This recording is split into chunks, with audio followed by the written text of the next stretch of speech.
Entonces, antes de invitar a Javier Aullero a iniciar su conferencia, voy a decir algunas palabras para presentarlo a él y su obra. Entonces, Javier Aullero estudió Sociología en la Universidad de Buenos Aires, antes de cursar estudios de Magister y Doctorado en la prestigiosa New School for Social Research en Nueva York. Hoy en día es profesor de Sociología Latinoamericana en la Universidad de Texas en Austin. También ha sido editor de la revista Qualitative Sociology entre el 2006 y el 2010. Sus temas de investigación son acción colectiva y clientelismo político, pobreza urbana y desigualdades sociales.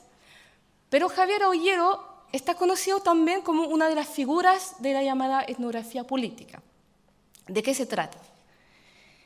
La etnografía, como la define él, en uno de sus artículos, se entiende como la investigación basada en la observación cercana, en el terreno, de actores e instituciones políticas en tiempo y espacio reales, en la que el investigador se inserta cerca o dentro del fenómeno a estudiar.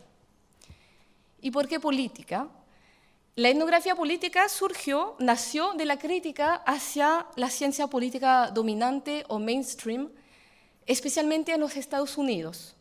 Esa ciencia política estudiaba exclusivamente, o en mayoría, objetos, digamos, predefinidos, como partidos políticos, tasa de participación electoral, en base a datos estadísticos, especialmente encuestas de opinión.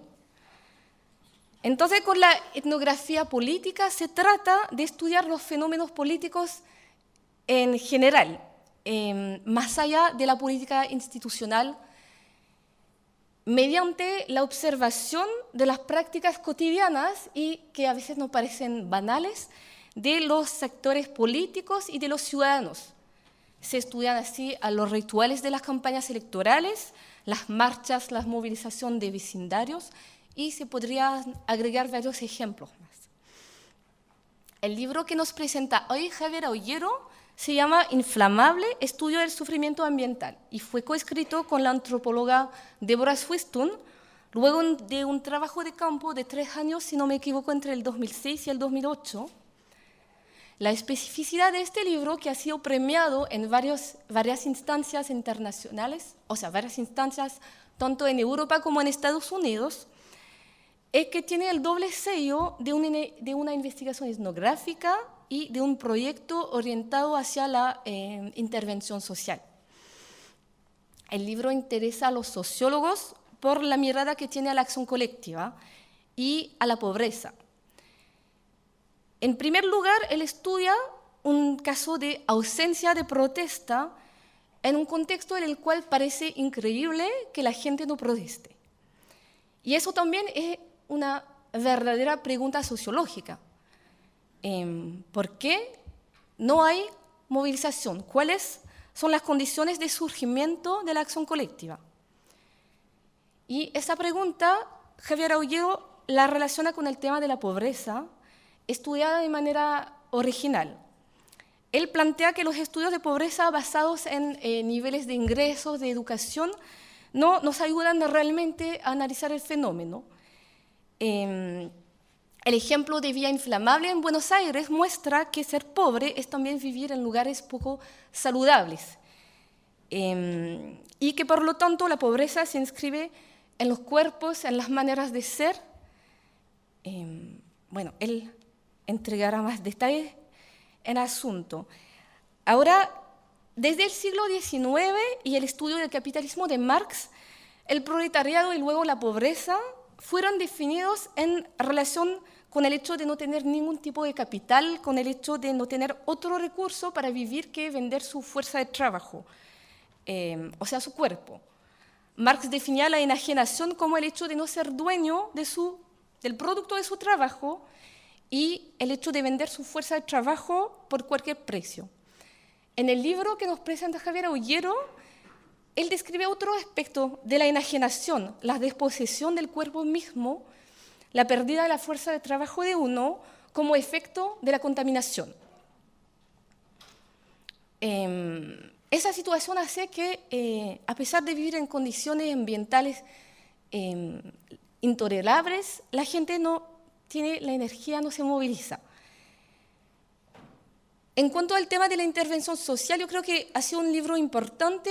El impacto fue tan grande al publicarse en Argentina como para que Deborah Swiston fuera luego contratada, si no me equivoco, como asesora por el Ministerio de Vivienda. Entonces, al final, este libro yo lo veo como un ejemplo de cómo a veces se cruzan los caminos de la sociología y de la intervención social, recordándonos a la tradición de Chicago que le dio sus letras de nobleza a la sociología norteamericana. Y yo creo que la presencia de Javier Ollero acá es una gran oportunidad, especialmente considerando que el libro no se encuentra en Chile, a pesar de que el tema de pobreza y contaminación creo que sea de actualidad acá también. También la presencia de él en la Universidad Andrés Bello nos da la oportunidad de afirmar nuestro proyecto como Facultad de Ciencias Sociales, el proyecto de una sociología crítica y exigente, el proyecto de un trabajo social con una dimensión intelectual fuerte, que no esté basado solamente en el aprendizaje de dispositivos de intervención social, sino con esa reflexión ética crítica. Muchas gracias, Javier Pejo. Sí.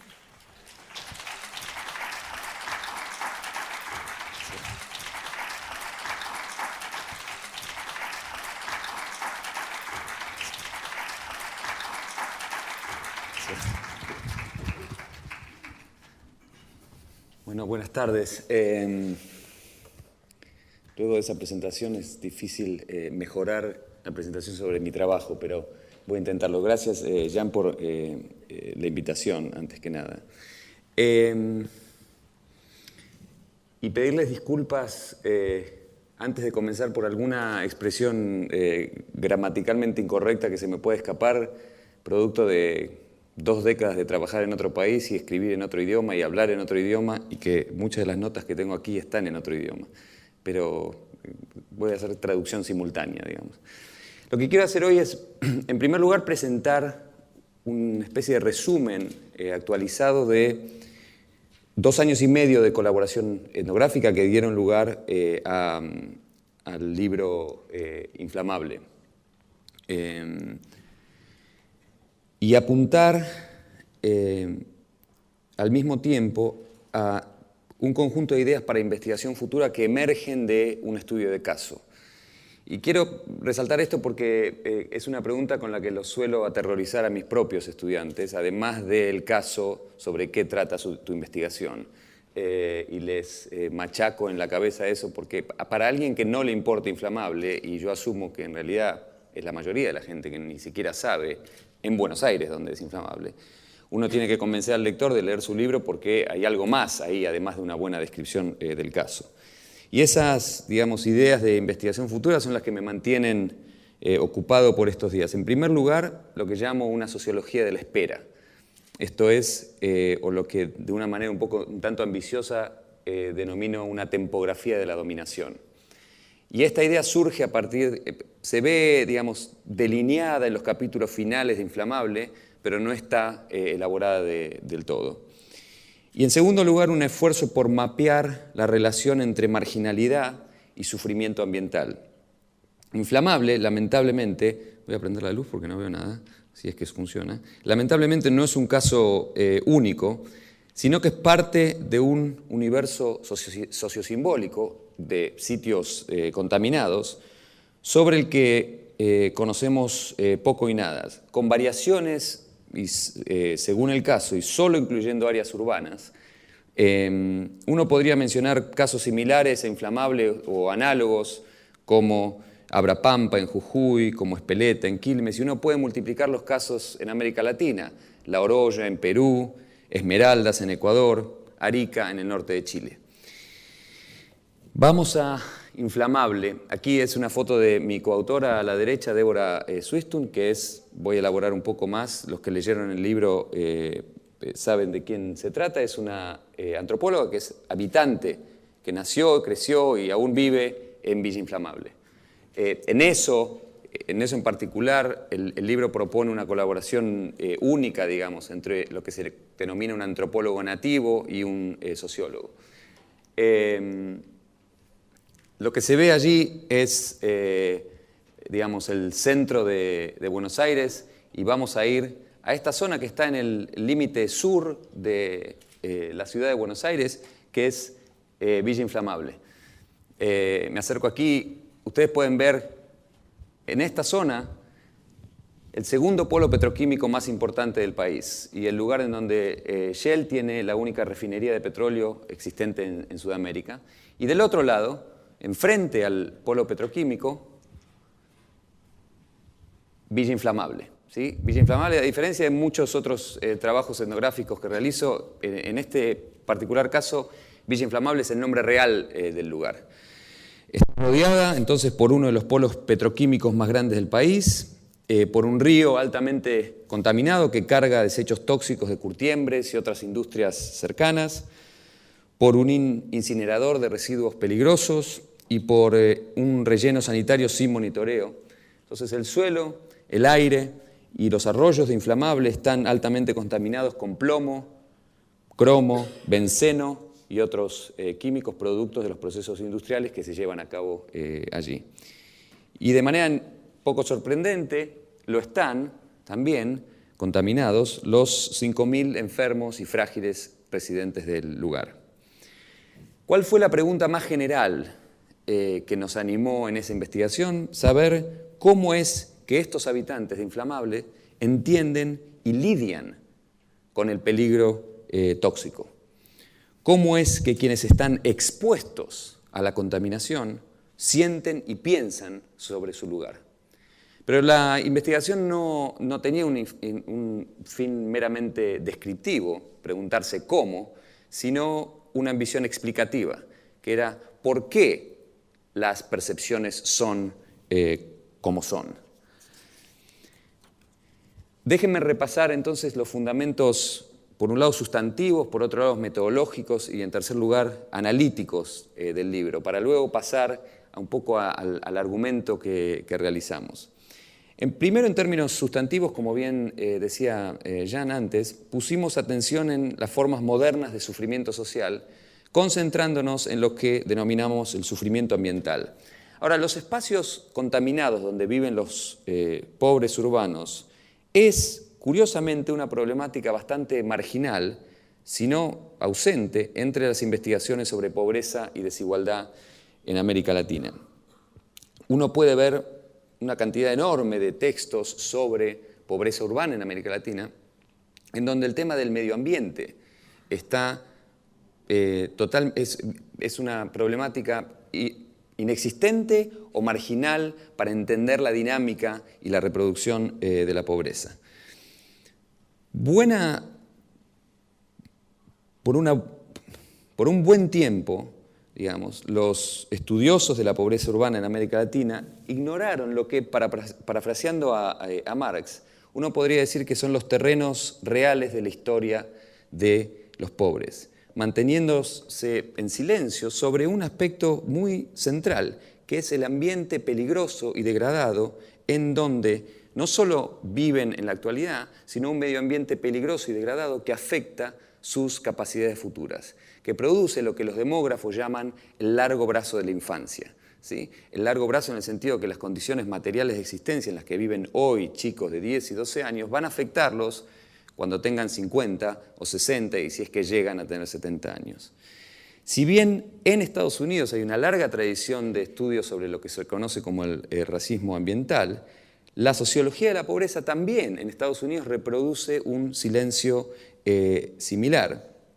Si uno ve las recientes compilaciones sobre la pobreza, ve que el tema del medio ambiente también es un tema ausente. De esta manera lo que uno ve es que quienes estudiamos la pobreza, hemos ignorado un hecho tan simple como el de saber que los pobres no respiran el mismo aire, no toman la misma agua, ni juegan sus hijos en los mismos terrenos que juegan mis hijos o los hijos de muchos de ustedes.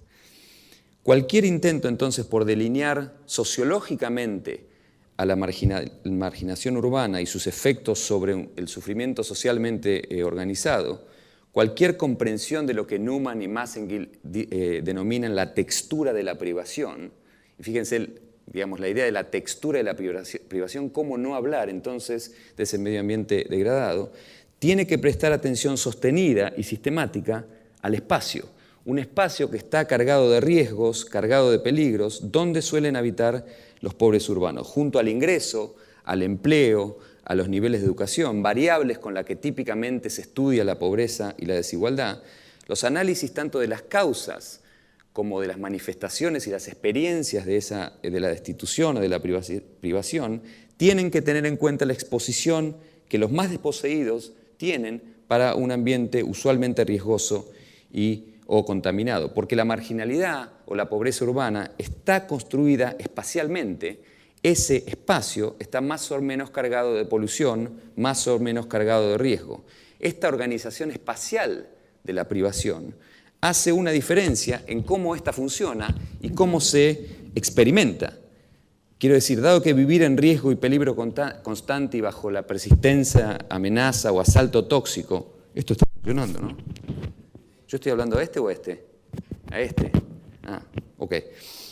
Dado que vivir en peligro y constante y bajo persistente asalto tóxico deja muchas veces indelebles marcas en los cuerpos y las mentes de los afectados, la investigación urbana necesita, argumentamos en el libro, una geografía social del sufrimiento y del peligro ambiental.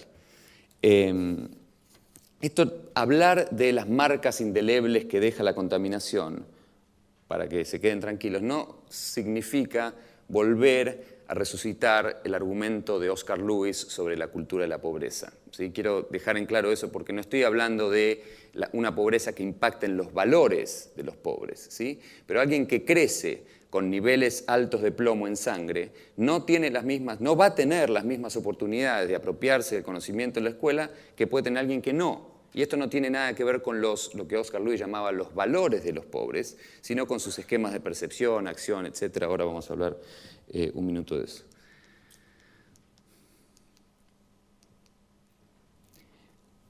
Los habitantes de Inflamable, como los habitantes de Ingeniero Budge, que es el lugar que se ve ahí, donde actualmente estoy realizando mi trabajo de campo, no en Inflamable, sino en otro barrio aledaño, los habitantes de Budge, los habitantes de Inflamable, los habitantes de favelas, villas, comunas, poblaciones, cantegriles, campamentos, colonias, solo para mencionar algunos de los términos con los que normalmente se describe a los territorios de relegación urbana en América Latina, también viven no solo en terrenos privados de infraestructura, sino en miserables ambientes físicos.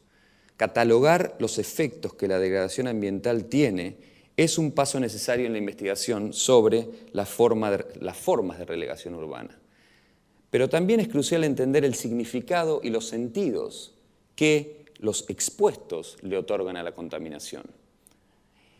Y cualquiera que haya estado más o menos prestado atención, lo que estoy hablando es de la dimensión objetiva y de la dimensión subjetiva de la contaminación ambiental. Porque la contaminación vive, lo que Bourdieu hablaba de una doble vida, vive en el ambiente y vive en la subjetividad, ¿sí? ¿Cómo es entonces que los más pobres entienden el peligro tóxico? Para reiterar la pregunta de investigación, ¿cuándo comprenden o dejan de comprender lo que es el riesgo objetivo? Esas fueron las preguntas más generales que me llevaron a este Inflamable. Esto decía en términos sustantivos. En términos metodológicos, la apuesta del libro es, y esto por ahí quizá podemos hablar en las preguntas y respuestas, a llevar a cabo un tipo de etnografía reflexiva, pero un tipo de etnografía reflexiva con alguien del lugar, ¿sí?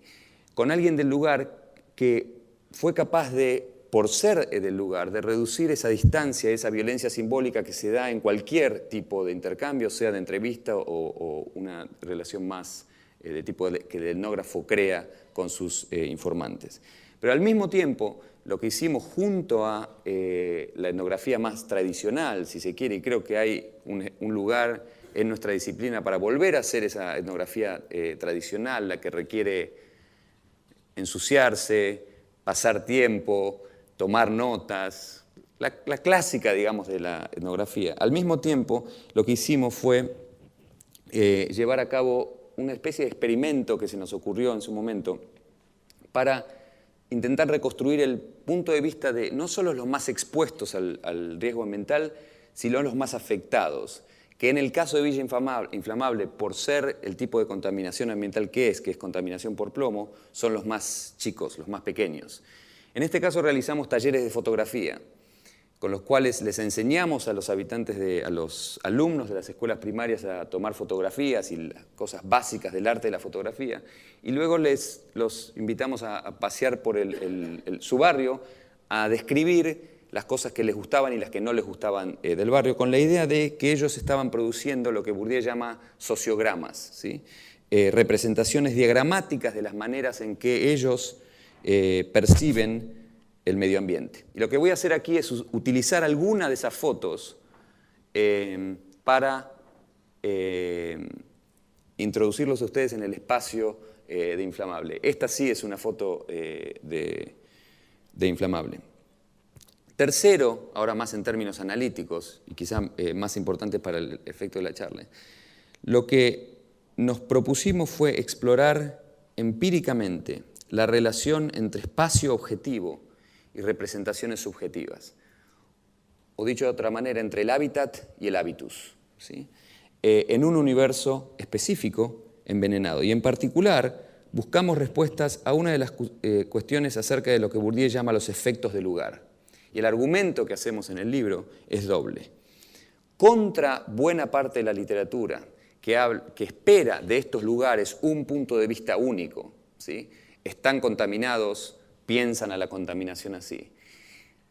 Para ponerlo en términos cinematográficos, lo que podríamos llamar el escenario Erin Brockovich. No sé si alguien vio la película, digamos, pero los que se acuerdan de la película es el escenario clásico de las comunidades contaminadas, es que no saben lo que pasa, alguien se enferma, aparece un activista, usualmente mujer, se transforma en el héroe, todo el mundo descubre, acciona y en la versión de Hollywood ganan, ¿sí? Ese escenario Erin Brockovich es en realidad el escenario que prima en muchos estudios académicos, ¿sí? ¿Por qué? Porque sabemos de las comunidades contaminadas, sabemos de La Oroya, sabemos de Esmeraldas, supimos de Arica, sabemos de Abrapampa y se pueden multiplicar los sabemos del Lab Canal por la acción colectiva, ¿sí? Entonces ahí tenemos lo que los sociólogos llaman un problema de la variable dependiente, digamos, sabemos porque hay acción colectiva, ¿sí? Contra esa idea de cómo funcionan la contaminación y la acción y la percepción, lo que sostenemos es que en Inflamable existen puntos de vista múltiples, confusos y contradictorios sobre el hábitat contaminado. Y hay también una especie de ceguera colectiva y ausencia de un punto de vista respecto de las fuentes y efectos de la toxicidad. Y me quiero adelantar un minuto para aclarar a qué me refiero con ceguera colectiva. Y aquí me voy del protocolo del paper porque me tienta y se me ocurre. Ella es una de las chicas que está contaminada y que está, digamos, con altos niveles de plomo, ¿sí? El esfuerzo nuestro en el libro es recapturar y reconstruir su punto de vista sobre la contaminación. Ahora, asumimos que tiene un punto de vista, lo cual es una presunción, ¿sí? Porque en este momento que ella está jugando allí, no está quizá teniendo un punto de vista sobre esta basura y este pantano que está contaminado atrás, está jugando, ¿sí? No está teniendo lo que todos tienen de ese lado y lo que tengo yo, que es asumir que ella está mirando eso, ¿sí? El esfuerzo para todos nosotros, el esfuerzo del etnógrafo, el antropólogo, es ponerse acá, ¿sí? Y tratar de capturar esa realidad desde el punto de vista de Luisa, ¿sí? Ahora, esto es más fácil decirlo que hacerlo etnográficamente, ¿sí? Porque como espectador nosotros asumimos que ella va a tener un punto de vista sobre esa realidad, ¿sí? Volvamos al tema. Ahí está.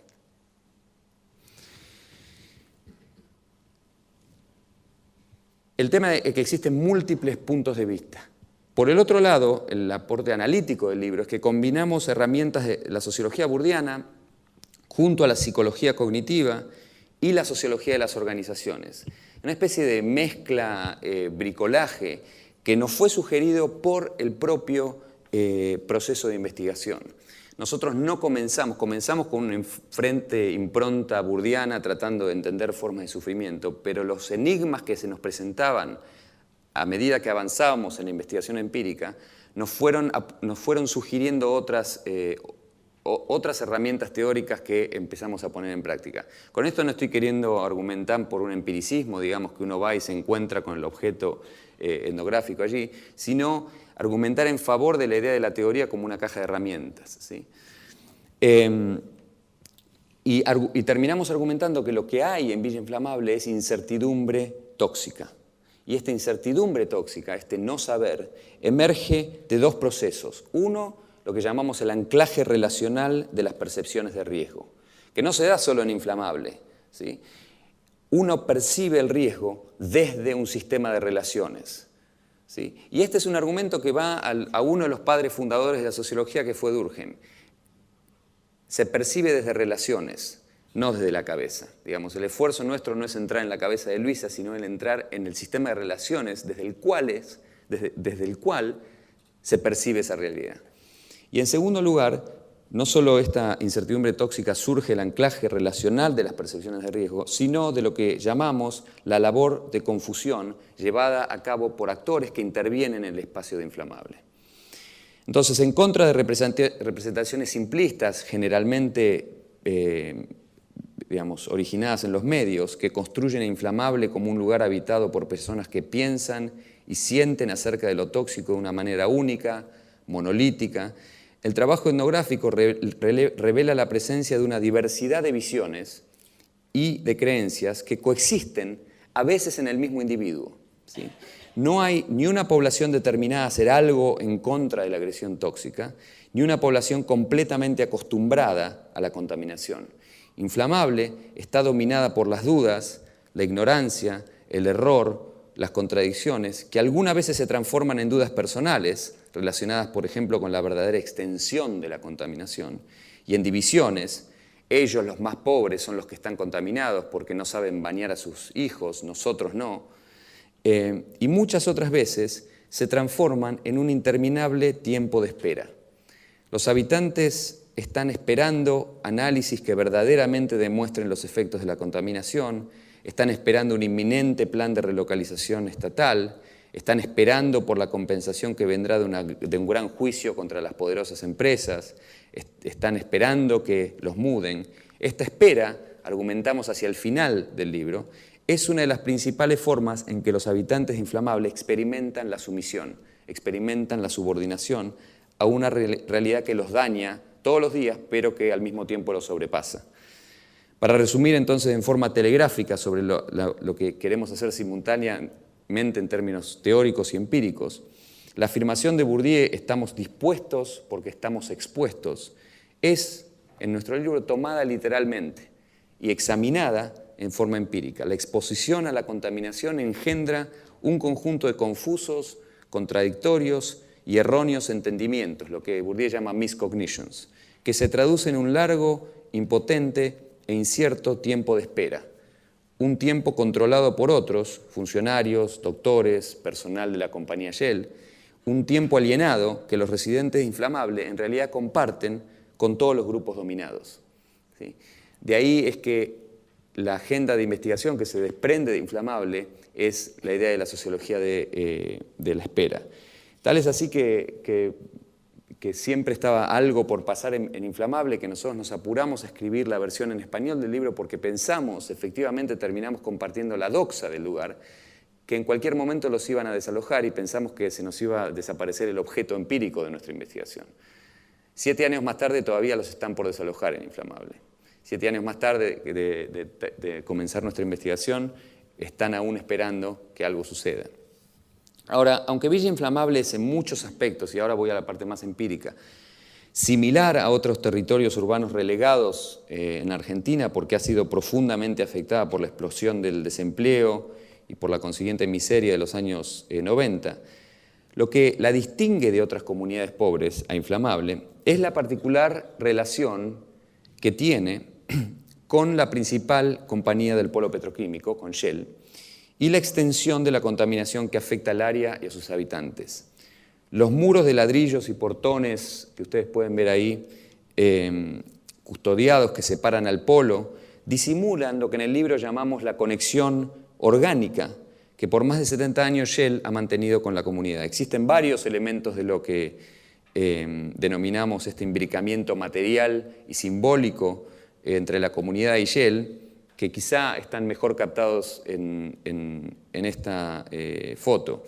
Shell financia la construcción del centro de salud de la comunidad, un centro de salud que tiene 7 doctores y enfermeras, algo que no se ve normalmente en el conurbano bonaerense. Y en el marco de lo que un ingeniero de la compañía que entrevisté llamó Plan de Desarrollo Social, la empresa financia un programa de nutrición para madres pobres que se denomina Aprendamos a Comer Bien. Financia clases de computación para los estudiantes de la escuela, paga el viaje de egresados de los chicos de la escuela, remeras con el logo de Shell para los equipos de fútbol, de vóley, etcétera, etcétera. A través de la división de relaciones con la comunidad busca desarrollar lo que un exfuncionario municipal llama la política del buen vecino, ¿sí? La presencia de Shell, entonces, indudablemente diferencia a esta comunidad de otra enorme cantidad de comunidades pobres. Ahora, Inflamable también es diferente de otras comunidades destituidas por la extensión y conocidos efectos de la contaminación del aire, del agua y del suelo. Y para ir directamente al grano, el estudio epidemiológico comparó una muestra de niños de entre 7 y 11 años de edad de Villa Inflamable con una población de control cercana, igualmente pobre, pero más alejada del polo petroquímico, y el estudio muestra sin ninguna ambigüedad que los chicos están expuestos al cromo y al benceno y al tolueno. Pero es el plomo, que es en realidad la madre de todos los venenos industriales, la toxina industrial paradigmática, causante de muchas enfermedades ambientales, lo que distingue a los chicos de Inflamable del resto. El 50% de estos chicos testeados en la comunidad tienen niveles de plomo en sangre más altos que lo normal, ¿sí? Dado lo que se sabe acerca de los efectos del plomo en los niños, no debería causar sorpresa que leer en el estudio que el coeficiente intelectual de los niños y niñas de Inflamable es más bajo que el de la población de control, que tienen una innumerable, mucho más alta cantidad de problemas neurológicos, dermatológicos y respiratorios. Por esto hablaba del largo plazo de la infancia, ¿sí? Estos chicos hoy no se están criando en condiciones que tienen efectos a largo plazo, sobre el cual sabemos poco hoy, ¿sí? Ahora, déjenme, con la ayuda de las fotos que tomaron los chicos de Inflamable, y con sus voces, digamos, porque al mismo tiempo de las fotos luego los entrevistamos, describirles el lugar, ¿sí? Las fotos están en el libro, pero me parece importante porque hicimos otro taller. La foto anterior, no sé si habrán notado, esta foto es del segundo taller que no está en el libro, en el cual alguien que, digamos, sabe enseñar mejor que la primera colaboradora, y más allá de lo terrible de la foto, en términos más técnicos es una mejor foto, ¿sí? Esta es de la zona más destituida de Inflamable, en donde ustedes pueden ver las casillas montadas sobre el agua y la basura utilizada para para nivelar los terrenos.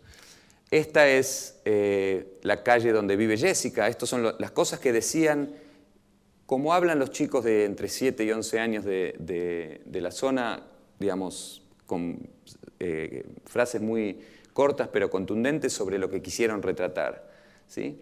Y este es enfrente de mi casa, esto es justo enfrente de mi casa, hay un hombre viviendo ahí, pobre, uno se siente mal por él porque las ratas están alrededor de él todo el día, y este es el fondo de la casa de mi tía, ¿sí? Y este es mi fondo, ¿sí? Cuando uno camina al lado del río, el olor te mata, uno puede ver las ratas, son enormes, son como monstruos, ¿sí? La idea de las ratas como monstruos es un tema recurrente entre los habitantes del lugar y sobre todo entre las madres que temen que a sus bebés las ratas les muerdan las manos durante la noche. Mirá este río, está todo contaminado, me gustaría que fuese más claro. Como ustedes ven, en realidad los chicos, sin que nosotros les sugiriésemos el tema de la contaminación, fue lo primero que retratan de los aspectos negativos del barrio, ¿sí?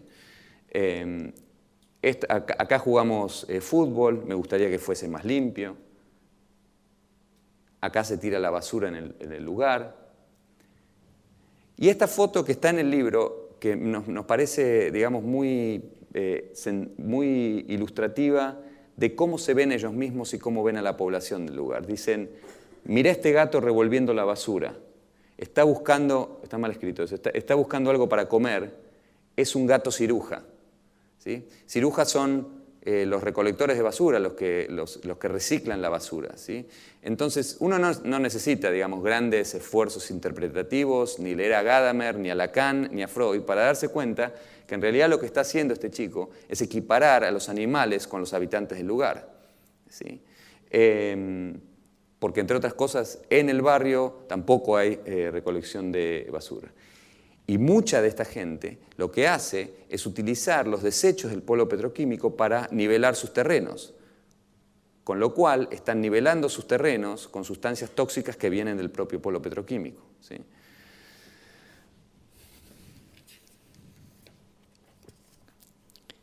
Ahora, esto para decir que yo creo, en realidad, y voy a sonar una especie de monstruo realista con esto, contra la corriente etnográfica más interpretativista. Yo creo en realidad que existe una realidad fuera de lo social, ¿sí? En este caso una realidad contaminada fuera de lo social.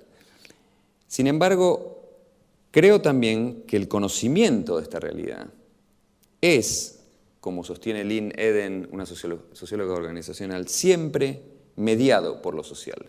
Lo que los actores ya conocen, lo que quieren conocer, lo que piensan, lo que pueden aprender, los criterios que utilizan para juzgar y crear nuevo conocimiento, todo esto no lo encontramos en la naturaleza, sino que está socialmente determinado. Mediando entre el ambiente contaminado, entre ese ambiente, para decirlo mal y pronto, podrido, ¿sí? Y las experiencias subjetivas del mismo, encontramos estructuras cognitivas, encontramos esquemas, encontramos marcos que son profundamente moldeados por la historia y por intervenciones prácticas y discursivas, y que le dan forma a lo que la gente conoce o desconoce, cree, conocer o malinterpreta. A los efectos de entonces de entender la confusión tóxica, por qué la gente está confundida en inflamable, tenemos que adentrarnos en los esquemas, en los esquemas perceptivos mediante los cuales los habitantes piensan y sienten sobre el ambiente que los rodea.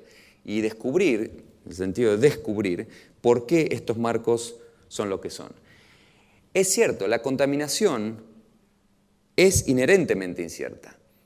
Las exposiciones pasadas del cuerpo, las relaciones dosis-respuesta, los efectos sinérgicos, la misma ambigüedad etiológica, todo hace que haya mucha ambigüedad en la epidemiología, en la toxicología y mucho más en la sociología del medio ambiente. En inflamable, y me animaría a decir en muchas otras comunidades que están contaminadas y sobre que sabemos poco y nada que están contaminadas precisamente porque no hay acción colectiva al respecto, esta incertidumbre intrínseca es amplificada por dos procesos. El primero es lo que llamamos el trabajo de confusión y el segundo, el anclaje relacional de las percepciones de riesgo. La generalizada incertidumbre que hay en inflamable, la gente no sabe si está contaminada o no, dice, acá tan mal la tierra no puede estar porque yo tiro lentejas y salen las plantas, no puede estar contaminado porque yo vivo hace 70 años acá, mire, estoy bien, mal no debe estar. No, en realidad la contaminación es un problema de la villa, de esa zona más destituida. Nosotros aquí, en esa zona, estamos bien. ¿Sí? Cuando en realidad yo tuve acceso a la base de datos del estudio epidemiológico y la contaminación por plomo está en todo el barrio, ¿sí? Pero en este énfasis por demarcar, la gente apunta a los más pobres entre los pobres como los más contaminados. Entonces lo que hay es mucha confusión, incertidumbre, ceguera, aquí no hay nada mal, si yo estoy bien.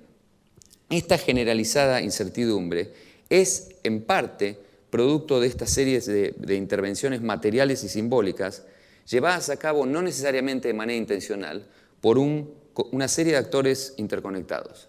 En primer lugar, funcionarios del Estado, municipal, provincial y federal, que ordenan análisis de sangre, los anuncian a viva voz en el barrio y luego los suspenden sin previo aviso.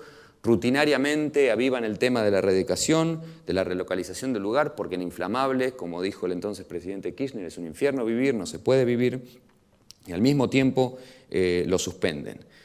Las empresas del polo, que dan, por ejemplo, fondos para el centro de salud local, aseverando a través de representantes autorizados que el área no es apta para la vida humana, ¿sí?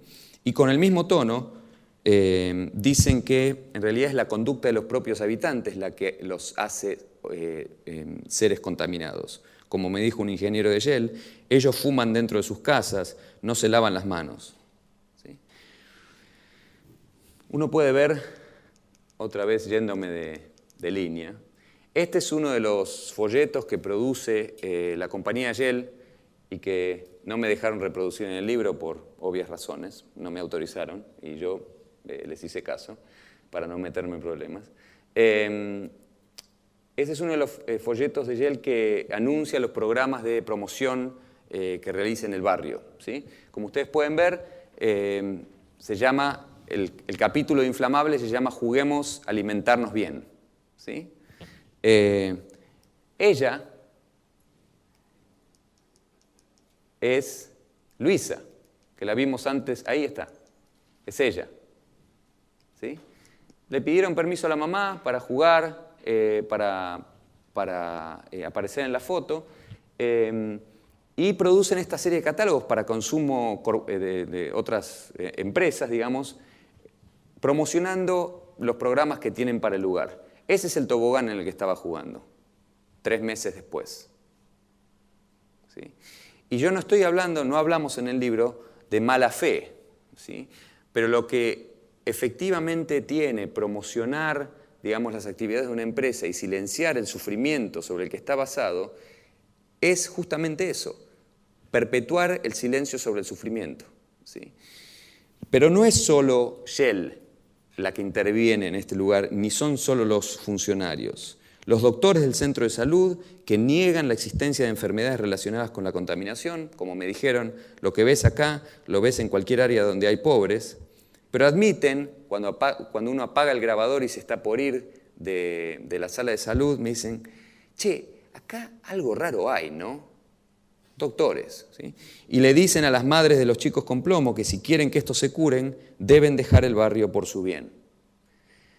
No solo los doctores, la empresa, los funcionarios, sino los medios de comunicación que cada tanto van al barrio, ponen el foco en los aspectos más extremos de la vida de allí y luego presentan la noticia en lenguaje periodístico autorizado, sin tener en cuenta en realidad que el público es la propia gente de Villa Inflamable y hablan otra vez del infierno que representa la vida allí. Abogados, por último, que frecuentemente van al barrio en busca de potenciales clientes, avivan las expectativas de sus vulnerables habitantes que, como nos repitieron varias veces y disculpando el lenguaje, ustedes tienen todo de su lado, les dicen a los habitantes de Inflamable, porque tienen caca en el agua. Y les aconsejan esperar por una buena indemnización. Ahora, si uno se pone a pensar, y quiero repetir la frase, ustedes tienen todo a su favor, porque tienen caca en el agua, ¿sí? Pensemos un minuto, como suelo hacer yo, y les puede resultar un salto un poco abrupto.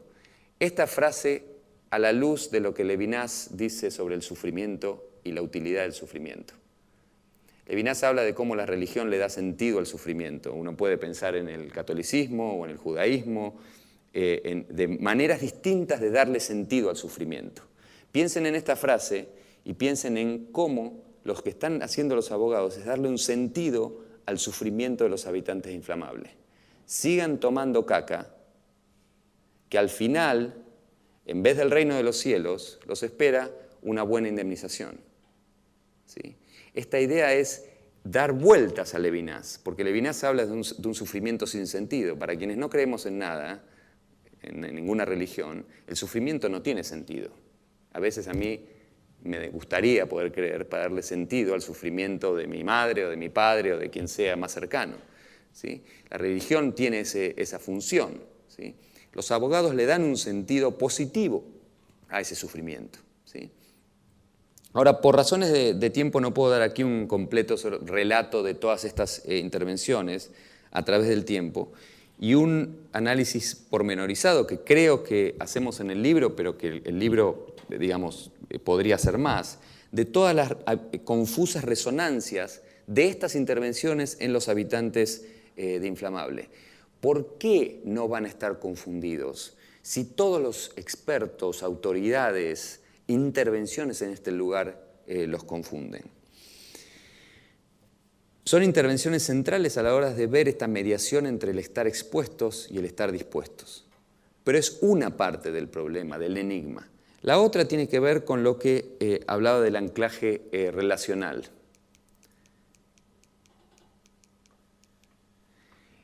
En la psicología cognitiva se han realizado una innumerable cantidad de experimentos para entender los atajos inferenciales que se utilizan para conocer. En términos muy, sencillos, esa frase de las primeras impresiones cuentan o amor a primera vista, todo ese tipo de cosas, hacen referencia a atajos heurísticos que la gente utiliza para conocer en situaciones de alta incertidumbre. Hay dos de esos atajos que nos resultaron muy útiles a la hora de entender cómo y por qué la gente en Inflamable está confundida. Una tiene que ver con la disponibilidad.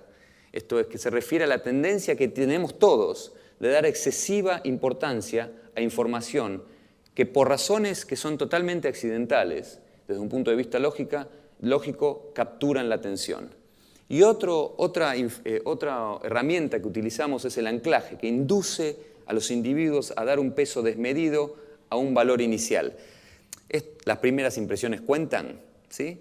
Que luego afecta poderosamente los juicios sucesivos. Así en general se conocen en situaciones de incertidumbre. Muchos de los estudios sociológicos que entablan un diálogo con la psicología cognitiva dicen, bueno, hay que contextualizar a estas herramientas heurísticas en un contexto histórico y espacial determinado. ¿Qué quiere decir esto? En el caso de Inflamable, uno puede ver que a pesar de sus bases precarias, siempre fue Inflamable un lugar pobre.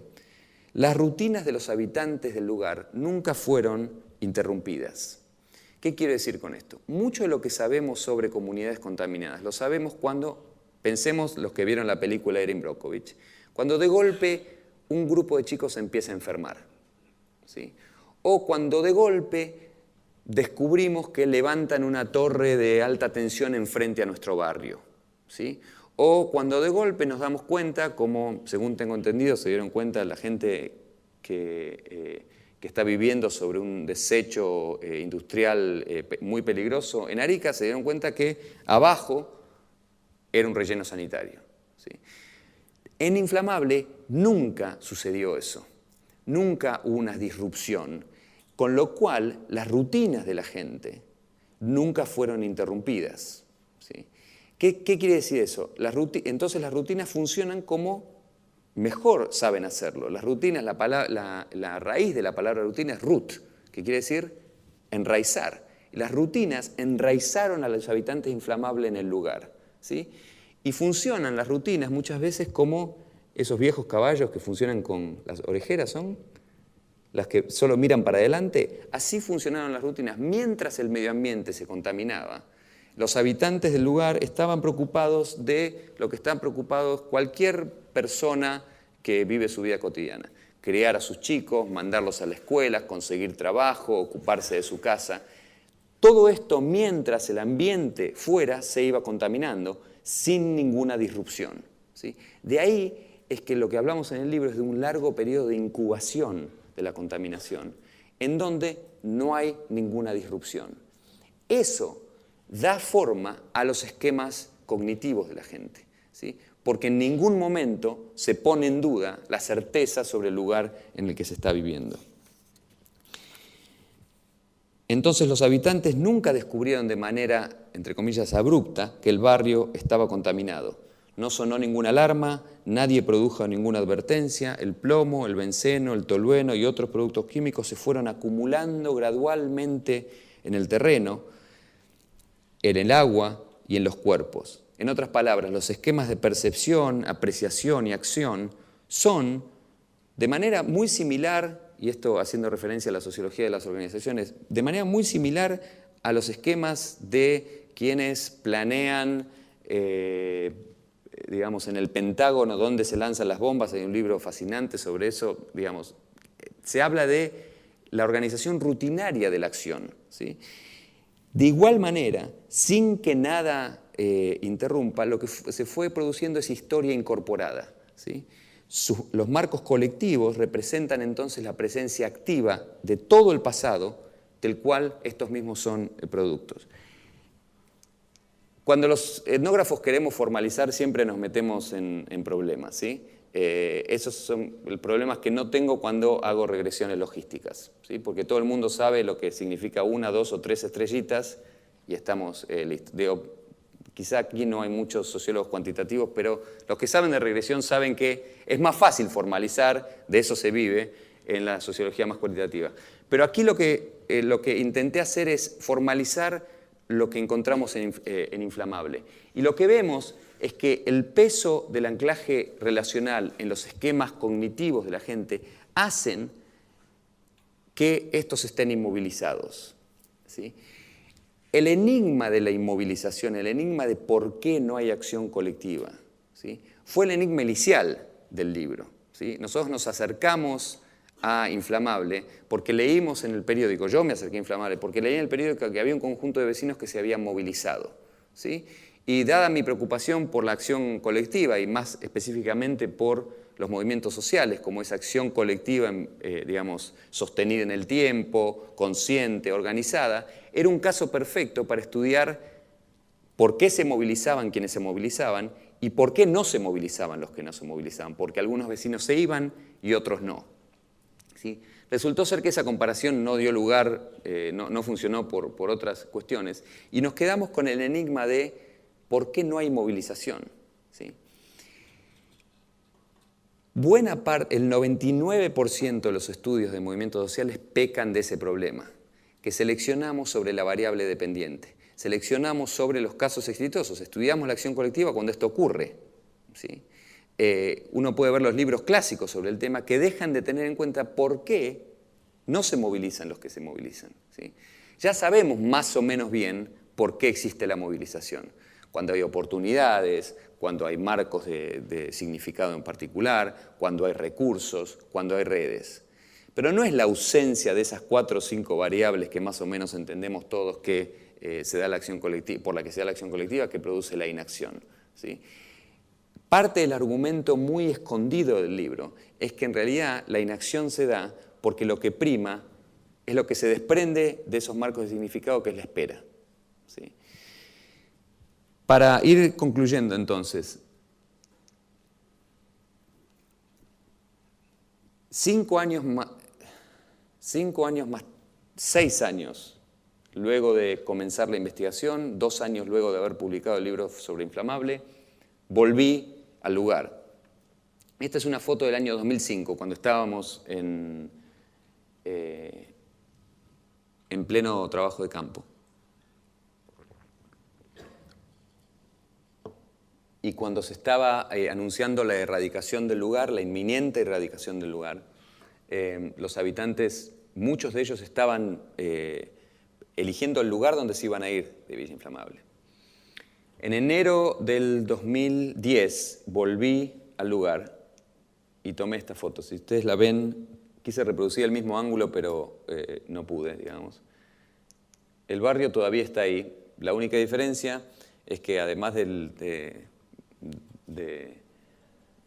todo, lo que se ve es que el barrio estaba inundado ese día, ¿sí? La gente sigue estando contaminada por plomo, sigue sufriendo otros, digamos, peligros relacionados con el medio ambiente, con la planta de procesamiento de carbón de coque que funciona en el lugar, con la refinería. Y como se ve en la foto, también sufre lo que sufren otras zonas pobres del Gran Buenos Aires, de privaciones infraestructurales y los efectos de otros, digamos, accidentes, entre comillas, naturales, como la inundación. Los habitantes inflamables siguen experimentando el asalto tóxico y muchos de ellos se quejan aún hoy, del ambiente contaminado, de los problemas de salud y de la inacción del Estado. Pero rara vez, si bien se quejan permanentemente, y quizá pueda sonar algo muy simplificado, digamos, pero rara vez se quejan juntos, ¿sí? En lugar de protesta medioambiental, a la que nos tiene acostumbrado buena parte de la literatura, lo que tenemos es inacción colectiva. Y creo que una de las razones de la falta de beligerancia la encontramos en la manera en la que se experimenta el poder allí, y que también fue identificada por Pierre Bourdieu en Meditaciones Pascalianas. Para retomar algo que dije antes, los habitantes de Inflamable, y creo que buena parte de los habitantes de los barrios relegados en buena parte del continente, viven en un tiempo orientado hacia y manipulado por otros, obligados a esperar a que todo venga de otros. La dominación entonces se experimenta como un tiempo de espera. Lejos de ser simplemente una práctica negativa, una combinación de palabras y hechos que simplemente le dice a la gente que venga mañana, que todavía no es su tiempo, que siga esperando, hacer esperar tiene lo que Foucault hablaba de algunos efectos positivos posibles, incluso si estos aparecen marginales a primera vista. Central en estos efectos positivos de la espera es la fabricación, la manufactura de sujetos que saben que cuando interactúan con el Estado tienen que cumplir pacientemente con sus requisitos, tienen que cumplir con sus demandas, tienen que cumplir con los tiempos del Estado, tienen que cumplir o seguir con sus arbitrariedades. Para decirlo de otra manera, tienen que parecerse más al Joseph K. del Proceso de Kafka, ¿sí? Aquí quizá convenga recordar, para ir concluyendo, la raíz latina de la palabra paciencia. Paciencia viene de pati, que quiere decir sufrir, aguantar, ¿sí? En esto, me parece, los parias urbanos de Inflamable son muy similares a otros pobres urbanos. En sus recurrentes interacciones con el Estado, aprenden que tienen que ser temporariamente ignorados, desatendidos, pospuestos. Aprenden lo que es la subordinación política. Durante los últimos 2 años, una vez que terminé con Inflamable, pasé buena parte de mi tiempo en salas de espera del Ministerio de Desarrollo Social, donde la gente tramita sus documentos nacionales de identidad, y volví a Inflamable. Y lo que me propuse estudiar era cómo esperaba la gente. ¿Qué pasaba cuando, cualquiera de ustedes ha estado en una sala de espera, así que saben de lo que hablo, qué pasaba cuando aparentemente no pasa nada? ¿Sí? Es un tema difícil de investigar justamente porque aparentemente no pasa nada. Pero si uno le pone la atención etnográfica a una sala de espera, se da cuenta que pasan muchas cosas cuando aparentemente no pasa nada. Finalmente, alguno de ustedes quizá haya leído Esperando a Godot. Samuel Beckett escribió una obra de teatro sobre algo en donde no pasa nada, ¿sí? Y bueno, sin tratar de equipararme con Beckett, digamos, pero lo que están esperando los pobres de Inflamable es esperando a su Godot, un Godot que presumiblemente traerá fin a sus peligrosas y precarias vidas. En el transcurso de esa espera, lo que está sucediendo es que los parias contaminados aprenden lo opuesto de la ciudadanía. Aprenden a ser pacientes del Estado en vez de ciudadanos, ¿sí? Es en esa construcción de pacientes del Estado que me parece que está algo de la solución al enigma de por qué hay tan poca movilización sobre estos temas, ¿sí? Porque lo que se factura, lo que se manufactura en esa interacción es esperar sin demasiada esperanza, ¿sí? Ahí terminé. Gracias.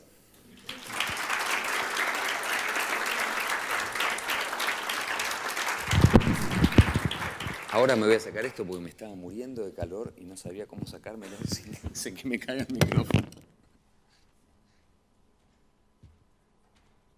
Ahora hacemos preguntas. Sí. Gracias, Javier. Bueno, vamos a hacer la idea una ronda de preguntas o comentarios. ¿Preguntas? Con Javier. Y ahí van a entregar el micrófono para que ustedes puedan realizarla.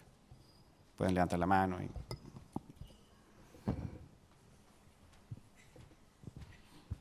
Nadie se anima ahora. Sí, pero Siempre sí. Aló, sí, súper breve, más que nada, entendiendo la propuesta de usted, no sé si es que se puede llevar esto a lo que vendría a ser también otro tipo de riesgos ambientales más relacionados con desastres medioambientales. Me refiero a el vivir, por ejemplo, en que de un día para otro te declaren zona inundable, por ejemplo, o como se ha vivido, por ejemplo, acá en Chile, los desastres en Chaitén, también lo que podría ser una falla geológica o algo por el estilo. No sé si es que esta sociología de la espera y la propuesta que se plantea tiene alguna relación también con este tipo de desastres. En realidad,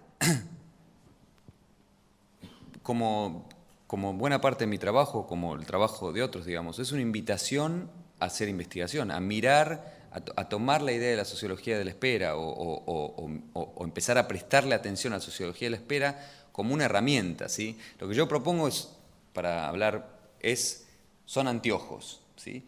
Uno se puede poner esos anteojos para ver qué pasa en esas comunidades que acaban de sufrir, por ejemplo, un desastre. El caso que yo tengo más conocimiento es New Orleans después de Katrina, y son desplazados y tienen que esperar por la vuelta, ¿sí? Uno típicamente estudia el desplazamiento y el regreso, y no estudia qué es lo que ha pasado con la subjetividad de esos actores en el medio, ¿sí? Y cómo constantemente se genera esta especie de subordinación a los dictados de otro, ¿sí? La sociología de la espera, digamos, presupone empezar a mirar a la construcción del Estado desde otro lugar, que es empezar a mirar a esa construcción desde las interacciones que tienen los individuos con las agencias del Estado, ¿sí? Que normalmente se estudia, la sociología del Estado se estudia este Estado, el gran Estado, digamos, como la entidad abstracta, pero que también hay un lugar para estudiar desde la etnografía política esas microinteracciones. La respuesta así intuitiva que tengo es sí, se puede mirar, se puede trasladar la agenda inflamable, sobre todo en relación a cómo se vive y se percibe no solo el accidente o el desastre, sino su potencialidad, ¿sí? Buena parte yo ni lo mencioné aquí, pero buena parte de la inspiración y digamos, las lecturas que a mí me ayudaron a entender lo que pasaba en Inflamable, vienen de un trabajo de Diane Vaughan sobre los científicos de la NASA, que no supieron prever el accidente del Challenger. ¿Se acuerdan cuando estalló el cohete ese, digamos?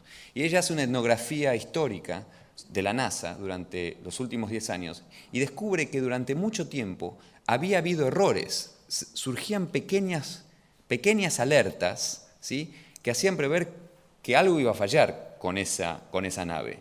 Y nadie le prestó atención, ¿sí? Y nadie le prestó atención, argumenta ella, porque hay cierta normalización del riesgo, ¿sí? Entonces la pregunta que hace ella es, ¿cómo se normaliza el riesgo? ¿Sí? Todos normalizamos el riesgo. La gente que vive en zonas de terremoto lo normaliza, porque si uno está constantemente pensando que va a la esquina y va a haber un terremoto, no vive, ¿sí? Pero eso es un problema empírico de investigación, cómo funciona la normalización del riesgo, ¿sí? Cuando tenés accidentes más cercanos, cuando tenés accidentes más recurrentes, cuando no, es un tema de investigación, ¿sí? Y termino con esto porque si no van a hacer una pregunta nada más. El tema es que estamos muy acostumbrados a pensar que la realidad esa objetiva se corresponde con algún sistema de percepciones. Entonces, si hay contaminación, la gente sabe. E Inflamable me alertó a mí a que en realidad no es tan así. Y probablemente, y hemos estado con, dos estudiantes míos han estado en dos comunidades, en La Oroya y en Esmeraldas, y procesos similares suceden, ¿sí? Que uno supone que no, ahí están todos contaminados, todo el mundo sabe, y no es tan así, ¿sí? Y ese no ser tan así tiene que ser un tema de investigación, ¿sí? ¿Por qué si los pobres urbanos suelen vivir en medio ambientes peligrosos, ¿sí? ¿Cómo normalizan el riesgo? En Brasil, ahora paro, en Brasil mueren por derramamientos y por inundaciones en las favelas todos los años la cantidad de gente que murió en Katrina una vez. Pero todos los años mueren, ¿sí? Porque se desbarranca una favela, porque... ¿Alguien sabía de eso? O sea, ¿alguien sabe? No, no se está pensando constantemente sobre el riesgo. ¿Cómo es que se normaliza el riesgo? Es una pregunta de investigación, ¿sí? Si sucede en la NASA, que es una organización altamente formalizada, ¿por qué no va a ocurrir en una comunidad pobre? Me callo porque si no no voy a dejar preguntarle a nadie. Sí. ¿Aló? A mí, primero una consulta. A mí todo lo que es de esta sociología de la espera me suena como algo más colectivo. Yo quería preguntar, a nivel individual, ¿se puede considerar que la gente espera o no se manifiesta porque tiene algún sentimiento de apego con el lugar? Así, por ejemplo, está en la casa de mis padres, yo aquí nací, aquí viví, aquí voy a morir. ¿Se puede considerar como un factor importante de por qué la gente no se moviliza o por qué no hay una mayor manifestación del descontento con lo que es la contaminación? Esa es una buena pregunta y eso surgió en buena parte en el trabajo etnográfico, que muchas veces hicieron, bueno, la gente nos decía, bueno, aquí nací, aquí crié a mis hijos, aquí viví toda mi vida, ¿por qué me voy a ir? ¿Sí? Ahora, eso puede ayudarnos, ello nos ayuda a explicar en realidad cómo la gente percibe su lugar. No nos ayuda a explicar mucho por qué no activa colectivamente demandando, por ejemplo, compensación por daños a la salud, ¿sí? De hecho, si fuese así, digamos, el problema de la acción colectiva es un problema de lógica colectiva, no individual, ¿sí? Digamos, Durkheim hablaba de que hay que explicar lo social por lo social, y en este caso un fenómeno social, digamos, los afroamericanos, digamos, en los años 60, digamos, actuaron colectivamente poniendo un montón de cosas en riesgo, digamos, a pesar de esa lógica, a pesar de, bueno, yo viví aquí, pasé toda mi vida aquí, sí, y sin embargo un día dejaron de percibir así, digamos, y actuaron colectivamente. Entonces, la existencia de acción colectiva, la existencia de digamos, de ese esfuerzo colectivo, concertado, consciente y sostenido en el tiempo, que es lo que define un movimiento social, ¿sí? Se explica no solo por la percepción de un individuo, sino por otras cuestiones. El hecho de que haya activistas en una comunidad, ¿sí? Voy a usar un mal ejemplo sobre el caso chileno que no conozco, digamos. Los estudiantes razones para protestar, ¿sí? Tuvieron hace 5 años, hace 10 o hace 15, pero protestan ahora, ¿sí? ¿Por qué protestan ahora? No porque le haya cambiado la percepción a 4 o a 10.000, sino porque hay otros factores que son externos a la percepción, que tienen que ver con acciones, con marcos de sentido, con redes y con recursos, las 4, digamos, que hacen un movimiento social. Esos mismos estudiantes pueden seguir pensando lo mismo individualmente, sin embargo, accionan colectivamente, ¿sí? Y no me preguntes nada sobre el movimiento estudiantil porque no sé, digo, pero es de manual, lo que pasa es de manual de acción colectiva, digamos, ¿sí? Con algunas variantes, digamos. Muchas gracias, Javier. No tienes por qué. Bueno, para cerrar yo los quiero agradecer mucho a todos, tanto los estudiantes como los colegas, para su presencia, por sus preguntas también. En particular, porque tú habrás entendido que tenerte acá era un gran acontecimiento. Espero no haber defraudado las expectativas, como se dice. Y ese acontecimiento fue posible gracias, obviamente, a Rodrigo, y gracias especialmente al trabajo de Magdalena Valdés y Magdalena Calderón. Yo quiero agradecer también a la Rosita Villarroel y a los estudiantes de trabajo social que atendieron a la gente afuera, a los estudiantes de sociología que pusieron afiches en toda la zona, a Alejandro por el micrófono, a los chiquillos de la carrera de periodismo que viajaron especialmente desde Santiago para grabar. Y ahora yo creo que es importante para Javier también tener la oportunidad de conversar con ustedes el tema que tocaste, por ejemplo, Sonia, de Quintero. Por eso tenemos programado un espacio más informal de conversación en la sala del piso menos 1, un coffee, como le dicen. Muchas gracias. No, gracias. Gracias.